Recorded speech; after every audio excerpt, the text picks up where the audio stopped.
Hi everyone. So I'm here today with my friend Maria to give you guys a workshop on creative translation, which is something really interesting and really cool. And yeah, it's something really hope you will enjoy. So a bit about me. I'm Katie. I am a student at the University of Oxford, like Maria as well, who you'll meet slightly later. So I study English and French. So that basically means I love languages.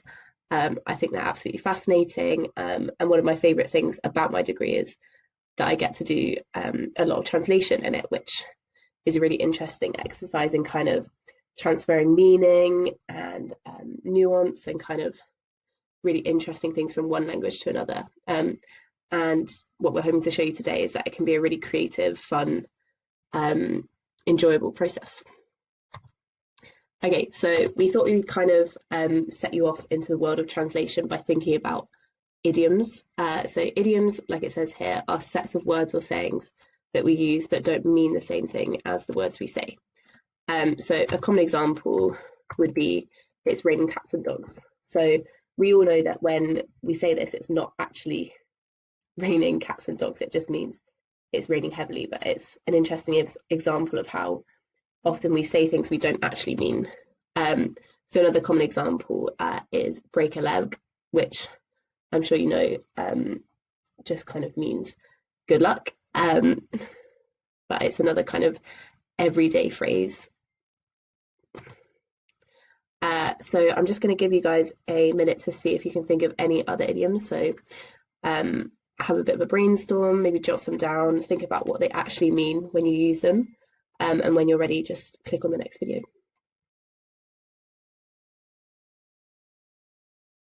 Hi, I'm Maria. I'm the other half of the translation workshop. So, like Katie, I also do English and French at Oxford, and I really like languages. I think learning a new language is a great way of getting to know another culture. The way people speak, the way they express themselves, the expressions they use, really shapes the culture. And getting to know the language is really a different way of seeing the world, which I think is very exciting. So as you already saw with Katie's exercise, we already use words in day-to-day conversation with another meaning other than the literal one. And these expressions, these idioms, they're so ingrained in the way we think that we don't realize the weird things we say to mean something else. But however, when we learn another language, we come across these weird things, these weird expressions, and we really realize them. We're surprised by them because we're not used to them. So to give you an example of how literal translation, so this is the kind of translation a computer might do, um, is different from creative translation. So really what lays beyond the words, the actual meaning beyond it. I'm going to show you a few Romanian idioms because Romanian happens to be my native language, and I know quite a few idioms. And also, it's not a very widely spoken language, so I thought it might be interesting, as you probably don't hear it every day, I'm assuming. And they're also linked. They have to do with public transport, um, which is just to create a bit of suspense for the poem you're going to be translating. Okay, so here's the first one. And I attached some diagrams to it, which have to do with what the expression literally means. And what I want you to do is to think about some words that you might guess about the literal meaning. So, as I said, it has to do with transport. So, according to one of the images, what could a mode of transport be? Okay, so the literal translation is Ray enters the train station.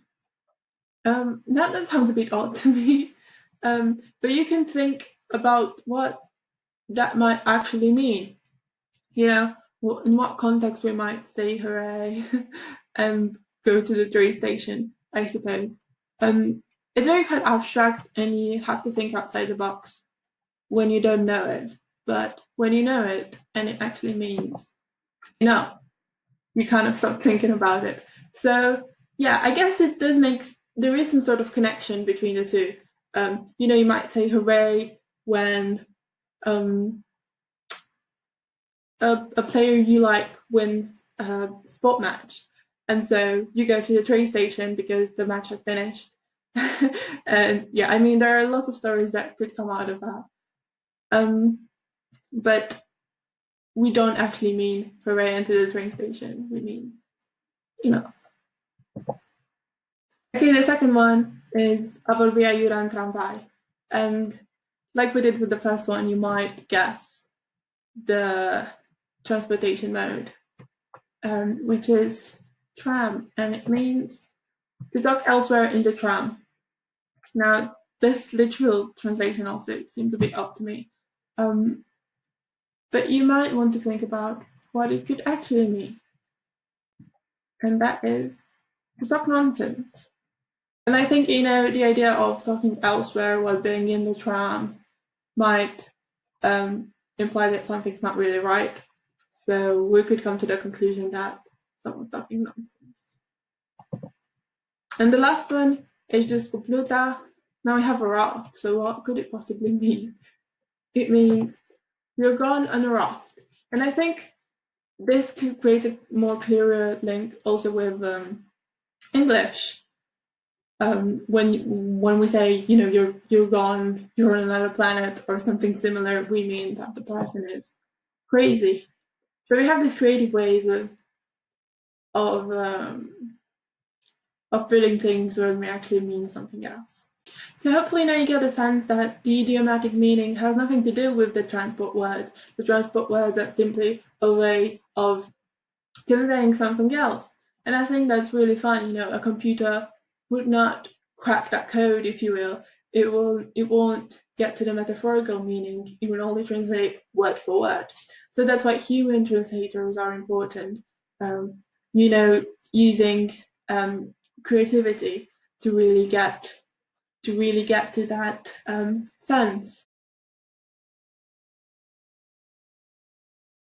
Okay, so hopefully by now you've kind of got a sense of why we need translation, why Google Translate just doesn't quite cut it for kind of translating nuance in language, and the ways in which we can actually translate things really creatively. So moving into kind of introducing our poem that we're going to be translating today, we want to think about le métro, which is the French version of the tube or the underground or the subway. So kind of key things to think about as we approach this poem is how does traveling by kind of public transport, so the tube, the bus, how does that make you feel? And also maybe how do you think a poem about the metro might sound? So whether there'd be elements of rhythm, what kind of language you think it would use. These are all key things to think about. So even though our poem that we're doing today doesn't actually have a title, its first line is Dans le métro à peu près vide. So that's kind of what we're using in place of a title. So from that, you can see that this theme of le métro and kind of public transport is really, really key. So with that in mind, we've got two images here. So this one on the left is from a tube station in Paris, and this one on the right is from a tube station in London. So here, what we'd like you to do is to have a think and jot down some ideas about how you would describe these two images. So what kind of adjectives can you use? What kind of describing words? Whether they convey kind of particular feelings to you. So for example, this one here especially is really, really empty. Whether that kind of brings up anything, makes you think of anything. And also thinking about kind of the differences and the similarities between the French picture and the English picture, which will kind of help us to think about differences and similarities in kind of between French and between English as well. Okay, so now I'm going to read a poem out loud to you, and I'd like you to really pay attention to the way it sounds, to the way sounds work together. These are things you might want to be mindful about when you go to do your creative translation. Ok. Poème s'intitule par Michel Houellebecq. Dans le métro un peu par vide, rempli de gens semi-gazeux, je m'amuse à des jeux stupides mais potentiellement dangereux. Frappé par l'intuition soudaine d'une liberté sans conséquence, je traverse les stations sereines sans songer aux correspondances. Je me réveille à Montparnasse, tout près d'une zone naturiste. Le monde entier reprend sa place. Je me sens bizarrement triste. So hopefully you really got that sense of where there's rhyme, where there isn't, how that sounds together.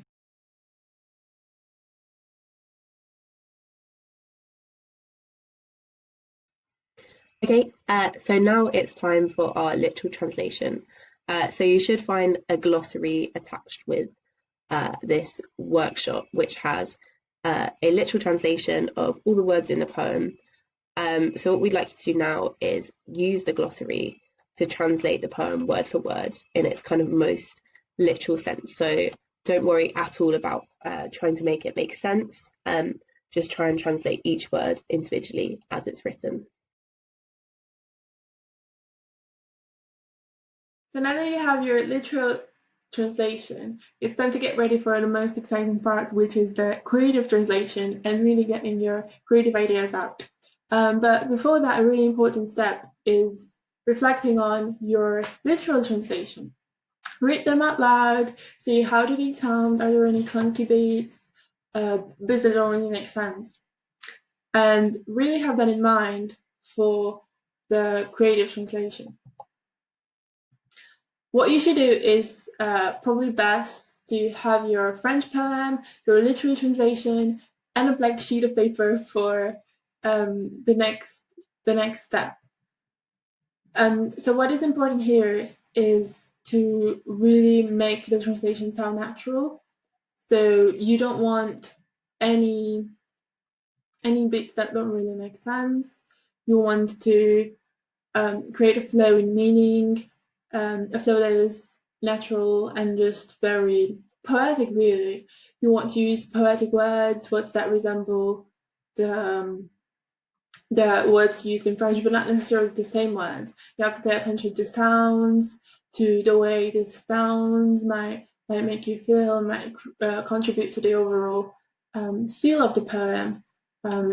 Features like rhyme, like I mentioned earlier, um, or just the overall mood is very important to just make. You can also think at what you did with Katie, answering a question about how translations make you feel, and see if that relates to how the speaker feels.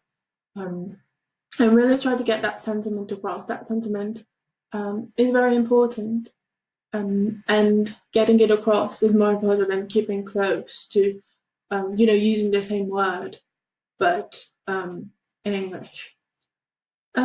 Yeah, so you want to get that melancholic, nostalgic. The speaker is really sad about being in a train station, and have fun with it. These are a few examples of questions that you might want to use to guide you through. So really making a poem that makes sense. Yeah. So you want to think about also what is happening, and the seriousness. This has to do with the mood, right?